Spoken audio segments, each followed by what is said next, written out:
Hi everybody, welcome to another video. I know it's been months and that I could probably go into a whole other video about, but today obviously I just want to mention, if you haven't already gathered it by the title and the thumbnail, that we are expecting our third baby.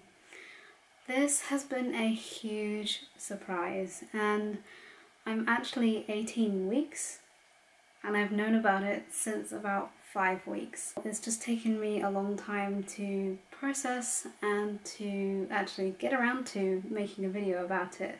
Having a third baby was never our plan, especially after how stressful and traumatic the pregnancy with Fox was.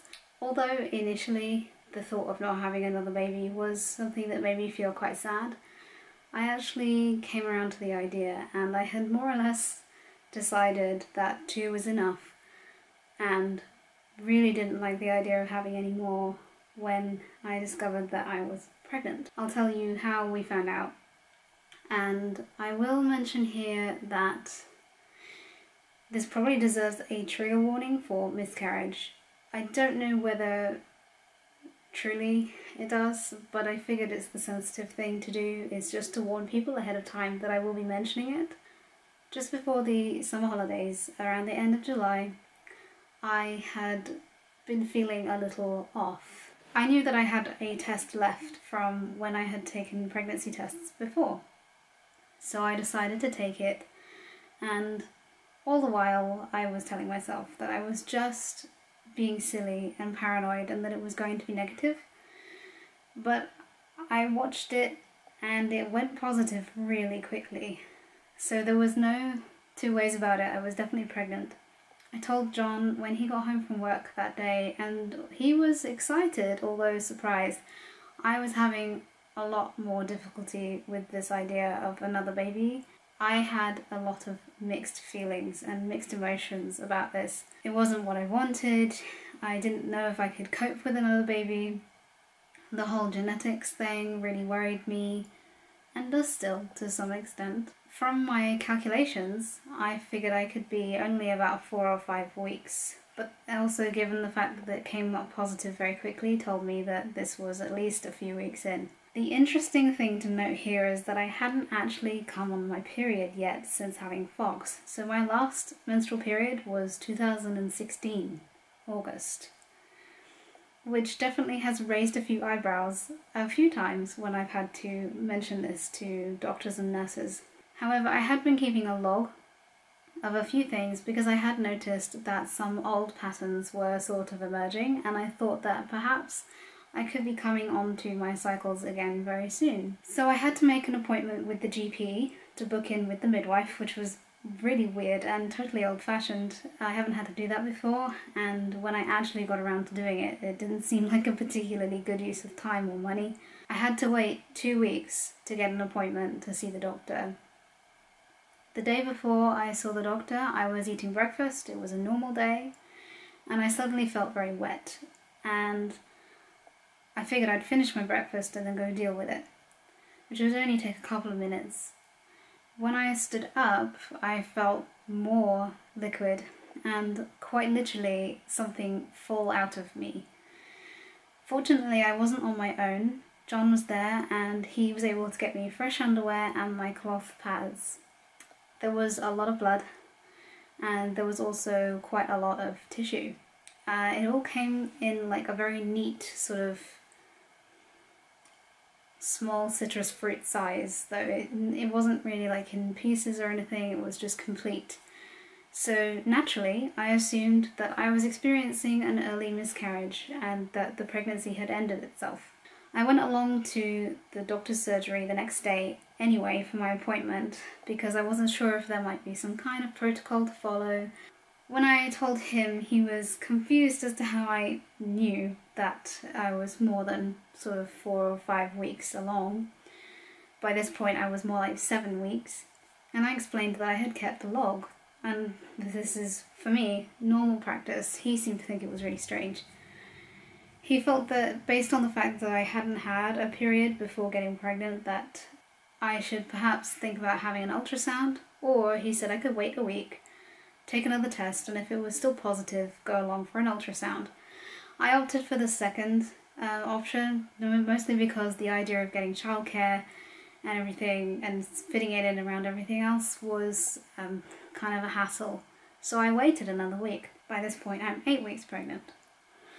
I take the test and it comes up positive, which isn't a surprise to me. I knew that if I had been experiencing miscarriage, it can take a long time for your HCG levels, so your pregnancy hormone levels, to actually come back down to normal. So it wasn't surprising that I still felt kind of nauseous and tired and, you know, all those wonderful things. I was booked in for an ultrasound the following week, and I went along by myself because I was expecting that it was just going to be, yeah, there's no pregnancy. I went in and I explained all my symptoms and what had happened to the technician, and she said that she wanted to get a really good look at everything. So this was going to be a transvaginal ultrasound, which is not pleasant, but never mind. And she kind of worried me because of how she said she wanted to get a really good look at everything. Ovaries, uterus, fallopian tubes, everything. I thought that she might be looking for something more ominous. Anyway, she switched on the screen and she started looking around and she went,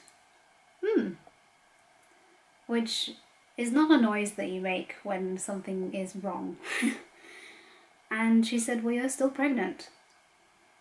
So my jaw hit the floor and I asked her if it was, is the baby alive? And she said, yeah, and she showed me and she was able to point out a heartbeat and everything.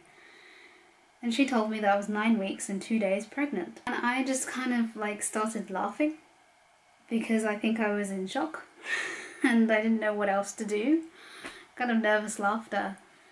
I got back to the car with my little ultrasound picture and I rang John and I said that everything had gone fine, nothing to worry about, but I was 9 weeks and 2 days pregnant. And he was just as surprised as I was, because he really thought that I had miscarried. So it took me a while to figure it out, but what had actually happened is that I had a subchorionic hemorrhage or hematoma. It kind of goes by a few different names. In my notes they've actually called it a subchorionic bleed. And if you need to, you can Google it. Hi everybody, different day and having to resume recording. Sometimes you just gotta go with the flow. With this pregnancy I've experienced a subchorionic hemorrhage bleed, and that means that I've been bleeding every day since about 7 weeks. It's not painful, it's just kind of annoying, and at about 14 weeks I experienced another loss of tissue and then a lot of bleeding, enough to make me feel like I needed to go to A&E, so I called John home from work. I got my mum to come and look after the boys. It was a Sunday, so fortunately we weren't in there for too long. Despite bleeding a lot and sometimes not being able to feel like I could move, there was just so much. I was using my cloth pads, but I was going through like one in like less than half an hour and just soaking through like round the sides and going underneath and everything. I went to the bathroom and I basically stayed there until my mum arrived because I didn't feel like I could move from the toilet. It was just bleeding so freely all the time. However, because I wasn't experiencing any other symptoms like a fever or pain or anything like that, it was decided that it wasn't serious and that I could go home, assuming that the bleeding slowed down and that it didn't get heavier or I didn't develop any other symptoms. I went in for a scan the following day because on a Sunday they weren't able to do anything. And the scan was fine. It showed that the area where there's bleeding is reducing, but it's still there. That baby is fine and it's not posing any threat to the baby. So yeah, I'm still bleeding. I don't know when it's going to stop. I'm having to wear like pads every day and stuff. I'm using my reusables. When it was really heavy I was using like maternity disposables, but I haven't had to use those for quite a while. So in terms of symptoms, I've had some old ones return and I've had some new ones. Obviously one of the new ones is bleeding, but the old ones are just things like I was really tired. to begin with. That lasted for well into, I don't know, maybe like the last few weeks I've been feeling a little better and I've had much more energy. Heartburn is a return, which is not fun. I really didn't enjoy the heartburn last time, but oh well, I've got Brenny on hand when I need it, and that seems to help. It doesn't seem to matter what I eat greatly, I still get it from time to time. I'm assuming that this will get worse the bigger I get. Hip pain came back a little bit in the beginning, but it actually left again, and I'm hoping that it's going to stay away until maybe much later in pregnancy. And if it does come back, I'm going to go and see my chiropractor again, assuming I can afford it. Morning sickness, I did have some. It wasn't very severe, it was very much like it was with Fox. I just felt kind of sick a lot of the time, and I had food aversions which have kind of lingered. I'm struggling with savoury meals mostly because I have these huge sugar cravings, so I really only want to eat like sweet food, or if I'm eating savoury they have to be particular kinds, so nothing too complicated. So sometimes I will make food for the boys and then I won't feel like eating it myself, which sucks. But never mind, I want chocolate, I want cake, I want biscuits, everything. I haven't really gained any weight.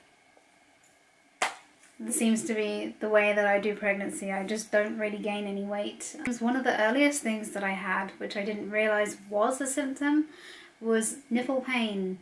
And this is because I'm still breastfeeding Fox. Although we don't really do it for nutrition anymore, we just do it for comfort at nap time and bedtime. But they were so sore, and I thought it was just that Fox was getting kind of lazy because he was always feeding when he was tired and that his latch wasn't very good, and that they were just kind of getting sore from that. But holy moly, they are so painful, and I'm like nearly 19 weeks and they are still so painful. Like even if I get cold, like the contraction of them when I'm cold, it hurts, and can't touch them, you know, can't have anyone or anything touch them except maybe clothing. Skin and hair are looking good at the moment. Hair is really not oily. Like I'm not experiencing greasy hair at all. I'm not very greasy or oily anyway, and I wash my hair about once a week, but I'm finding I can go even longer now without my hair looking oily or greasy. Body hair growth has slowed down like it did the last time, which is great. I really don't like shaving, so and I don't do it that much anyway, so I'm kind of glad that I just have to do it even less. You know, there's the usual things, ligament pain, some cramping from time to time, sometimes my lower back aches when I lie down at night, but nothing really awful except maybe the nipple pain and the bleeding. There's a lot to think about. There are several videos that I'd like to do in the future. I don't know if I'm going to do weekly updates anymore. I'm not really sure if that's a thing on YouTube these days. But I would like to do videos that are like VBAC versus elective cesarean, stuff about hypnobirthing, how we are going to squeeze 3 children into our 1850s brick railway cottage in England, which is tiny and has no storage space. Mostly that's going to be sort of like organisation and decluttering videos and sort of capsule wardrobes and stuff like that. So I don't want to commit to weekly videos, having had a really tough time this year and YouTube taking such a back seat. I want to sort of come in again slowly. So maybe like monthly pregnancy updates with important milestones in between. So like we've got our 20-week scan coming up, maybe I'll talk a bit about that. Yeah, any videos that you guys would like to see, do make suggestions in the comments. I might do some fun gender prediction stuff, like the old wives' tales, because they're kind of fun. I know that they don't mean anything, but they're just fun, right? So yeah. Anyway, I think that is everything that I wanted to mention in this video. It's kind of hard because I've had to do it in 2 halves, but if I've forgotten anything, I'll just include it in the next video, which will be sometime soon, hopefully. And in the meantime, if you have any suggestions, comments or questions, you can leave them below and I will either to or answer them in a future video. So hopefully I'll be back with another one really soon. Bye guys! Oh, you guys will want to see the bump, right? My weeks change over on Saturdays.